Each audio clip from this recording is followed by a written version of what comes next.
Hello દર્શક મિત્રો, નમસ્કાર। આજે ખેતરની મુલાકાત લઈએ।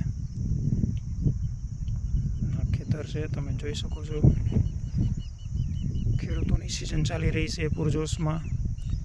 સામે વરસાદની પણ તૈયારી થઈ રહી છે, એટલે ખેડૂતો પોતાના કામમાં ઝડપ લાવી અને વરસાદ આવે તે પહેલાં પોતાનું કામ પૂરું કરવા માટે મથી રહ્યા છે। તમે જોઈ શકો છો, ક્યાંક ખાતર પૂરવાનું કામ ચાલે છે, ક્યાંક પડા હોળ હાકી અને તૈયાર કરી દીધા છે, ક્યાંક બીટી કપાસનું વાવેતર પણ થઈ ગયું છે।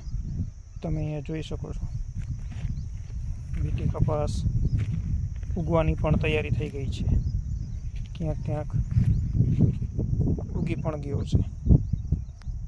આ તમે જોઈ શકો છો, એક બે પિયત પણ થઈ ગયા છે અને હવે ખેડૂતો વરસાદની રાહ જોઈ રહ્યા છે।